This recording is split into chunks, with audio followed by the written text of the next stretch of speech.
안녕하세요, 유교수피입니다. 일을 시작한 지 1시간 정도 지났는데 벌써 땀에 젖었습니다. 오늘은 유기견들이 보호소 맨 처음 올 때 어떤 모습일지 또 어떻게 하는지 좀 짧게 이야기를 해보도록 하겠습니다.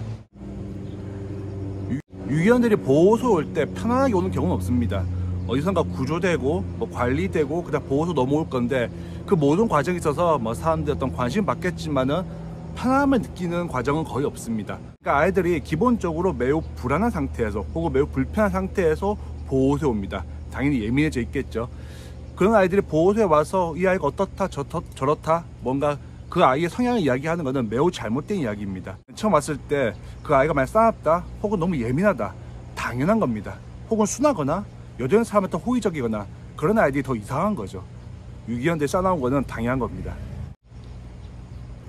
사람도 의식주를 중요시하죠. 기본적으로 의식주가 받침이 돼야지 그 다음에 뭔가 다른 걸 찾을 수 있는 것처럼 개도 마찬가지입니다. 사람처럼 의식주는 아니지만은 개들은 잘 먹을 수 있어야 되고 잘 잘 수 있어야 되고 또 잘 쌀 수 있어야 됩니다. 다르게 이야기하면은 마음껏 먹을 수 있어야 되고 편하게 잘 수 있어야 되고 그보다 더 편하게 배변 활동을 할 수 있어야 됩니다. 이 세 가지 요건을 충족시켜주기 전까지는 이 개는 달라지지 않습니다. 우리가 개가 호의적이 되고 마음이 풀리고 사람을 좋아하게 되고 어떤 그런 극적인 모습을 상상하는데, 그 모든 것들은 제가 방금 말씀드린 이 세 가지가 충족된 다음에 그 다음에 기대할 수 있는 모습입니다. 그러니까 보호소 맨 처음 오면은 보호소에서 할 일은 이 세 가지인 거죠. 맨 처음 사료를 줍니다. 사료를 정말 이만한 그릇에 한 10kg 정도 부어줍니다. 아무리 덩치 큰 개라고 하더라도 하루 만에 10kg 먹을 수 없어요. 근데 그 개가 그 사료를 어떻게 먹을까요? 계속 먹습니다.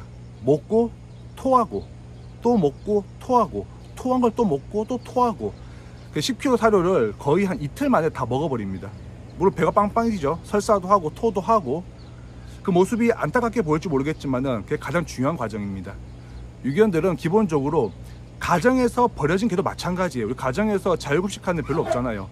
길에서 사던 아이들은 더 그럴 거고, 배불리 뭔가 먹어본 적이 없고 항상 먹을 것을 찾아야 하고 먹을 것을 기다려야 하는 상황이 놓여져 있거든요. 근데 그런 아이들에게 사료를 이만큼 주면은 아무리 먹고 토하고 또 먹어도 여전히 사료가 앞에 남아있어. 이런 환경, 이런 상황을 만들어주는 겁니다.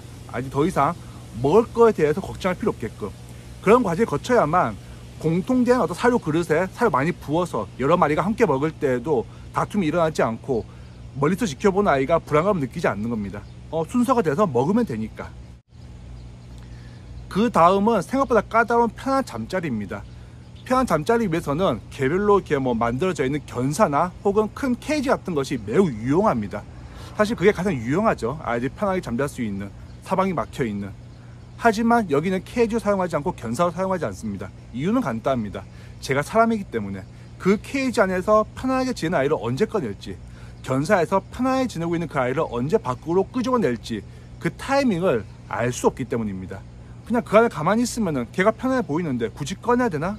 그냥 여기서 지내게 할까? 걔가 편하다고 생각하는데, 이런 고민에 휩싸이기 때문에 그 아이를 영원히 견사에 넣어놓거나 혹은 케이지에서 키우는 그런 상황이 생기게 됩니다. 다른 사들 보호소 보시면은 몇몇 군데에서 케이지 쌓아서 아이들 갖다가 키우거나 돌보는 곳이 있죠. 다 그런 이유입니다. 케이지에서 꺼내는 걸 사람이 두려워하기 때문에 꺼내지 못하는 겁니다. 그럼 아이들 편한 잠자리는 어떻게 만들어주는 걸까요? 사람이 지정하지 않습니다. 개가 어디선가 편하게 잠을 잔다면은 그 자리를 보금자리로 만들어 주는 거죠. 만약 아이가 여기서 잠을 자다가 옮겨가고 또 옮겨가고 또 옮겨가고, 근데 여기서 아이가 잘 잡았다, 그럼 살짝이 가서 옆에 칸막이를 치고 이불을 깔아주고 그늘막을 치거나 비를 안 맞게끔 비닐을 씌워주거나 그런 식으로 그 아이의 보금자리를 만들어 줍니다. 제가 만든 자리에 그 아이가 잠을 자게끔 유도하는 것이 아니라. 유기견들은 특히 보호소에서는 유도하는 일을 하지 않습니다.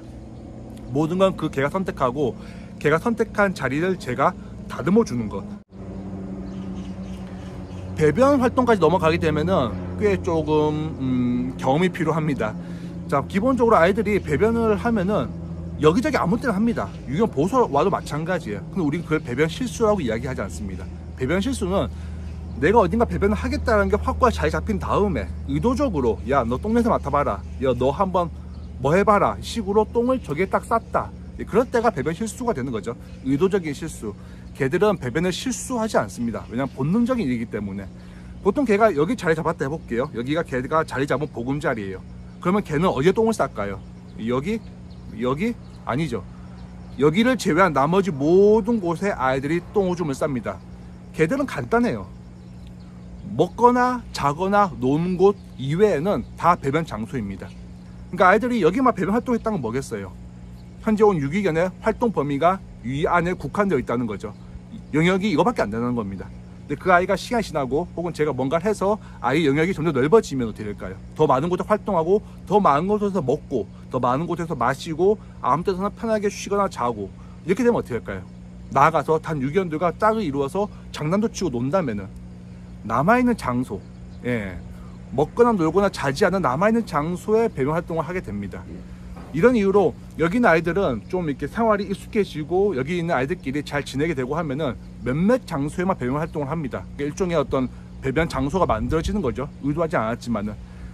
아이들이 만약에 배변이 이상한 곳에 봤다. 그러면 그 아이가 현재 어떤 문제가 있는 겁니다. 다른 아이의 다툼으로 인해서 영역이 좁아졌거나 혹은 뭐 잠자리가 불편했거나 이 아이에게 어떤 문제가 있다는 거죠. 제가 이 문제를 알아내고 해결해 줘야 되는 거죠. 배변 실수라고 절대 이야기하지 않습니다. 정확합니다. 개들은 절대 배변을 실수하지 않습니다. 의도한 실수만 있을 뿐인 거죠. 보호소는 시간이 정해져 있지 않습니다. 이 아이를 빨리 입양을 보내야 되겠다 혹은 빨리 어떻게 해야 되겠다 그런 과정이 없기 때문에 보호소는 시간이 정해져 있지 않습니다. 그냥 하루하루 쌓아가는 것이 보호소의 일입니다. 그게 보호소의 시간이고, 자, 영상 끝나고 나서도 이제 아이들 둘러보고 갈 건데 보통 한 5마리에서 많게는 7마리 정도만 제 머릿속에 들어와 있습니다. 이게 100마리 정도 되다 보니까 보통 좀 뭐 이렇게 소외되어 있거나 좀 못 지내거나 위축되어 있는 아이들이 평균적으로 한 5마리에서 7마리 정도 됩니다. 항상 한 마리 해결되고 나면은 또 그 다음에 어떤 있는 아이가 또 눈에 들어오는 거겠죠. 그렇게 그 정도 아이만 머릿속에 넣어놓고 그 아이를 집중적으로 확인을 합니다. 그러니까 제가 실제로 돌보는 아이는 한 5마리에서 7마리 정도 되는 거죠. 나머지 아이들은 뭐죠? 제가 말씀드렸듯이 제가 만들어 놓은 환경에서 그 아이들이 지내는 것 뿐인 거죠. 오늘 드렸던 이런 보호소에서 실제로 일어나는 일들, 이에 대해서 좀 이야기를 많이 하고 싶습니다. 왜냐면은 보호소 밖에 있는 분들은 쉽게 상상할 수 없는 일이기도 하거든요. 뭐 실제로 이렇게 일어나나 하는 의심이 되는 부분도 있고, 앞으로 이런 이야기도 더 많이 해볼 수 있도록 한번 시간 내보도록 하겠습니다. 오늘도 감사합니다.